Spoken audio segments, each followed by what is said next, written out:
All right, so let's talk a little bit about the different kinds of channel members that exist and the sorts of functions that they might perform. Types of distributors that you might find in a distribution channel are merchants, agents, brokers, facilitators, retailers, resellers, manufacturers, and of course the end user. And your book has definitions for each of these, and you ought to be familiar with the sort of definitions of each of these, and we'll talk a little bit about these as we go along. Some options that you have to think about in terms of distribution-wide recommendations. How are you going to use the web as part of your distribution system? The idea behind having multiple locations for your product to be distributed in. How do you use the telephone? Do you use a drive-through, pickup and delivery? Will you deliver products? How are you going to use the mail, the UPS, and the FedEx as part of your distribution system? Are you going to employ agents, licensing partners? You might use vending machines. What kind of a mobile marketing program do you have, and what kind of an email program do you have? All distribution system recommendations and some options for you to be thinking about. Some of the basic issues that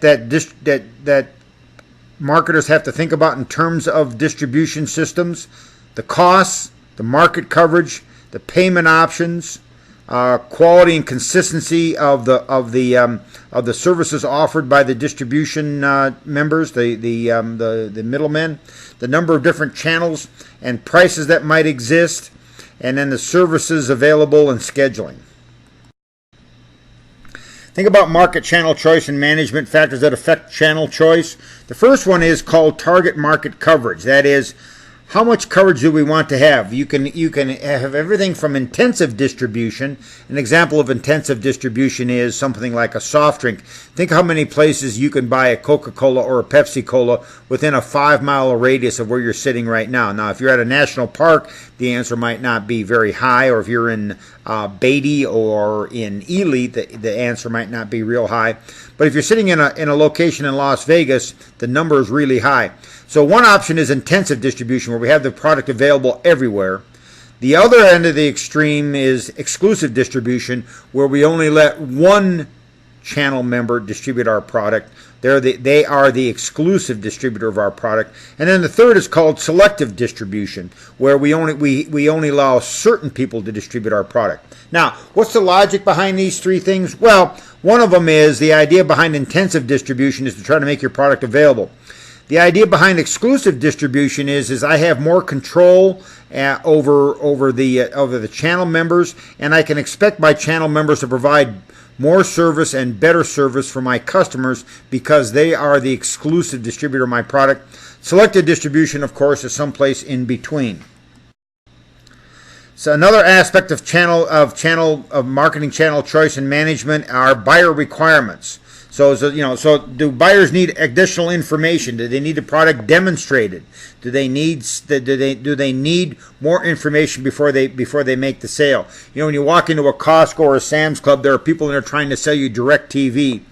Why do they have individuals in there trying to sell you direct TV when Cox Cable basically does it by websites and non-personal sales? Another buyer requirement might be convenience. That is, how they need the product to be available exactly when they want it, and they need a convenient And so if I need the product right away and I need it available day and night in all kinds of locations, then that affects my channel choices. My buyer requirement might be variety. I need a variety of products. If I need a variety of options for your versions of your product, then I might have to make a different channel choice. And then, of course, the issue is pre- and post-sale service. The more service I need, and the more that my customers are going to need pre- and post-sale, the more likely I am to move to more and more exclusive distribution rather than intensive distribution. Here are some examples of some typical channel potential channels. Schwann's Food is a direct-to-customer. Toyota works through retailers. That's not really a retailer. Toyota works through dealerships, which are franchisees.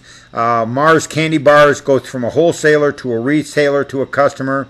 And Mansar products have an agent who sells to a wholesaler, who sells to a retailer, who sells to the end customer.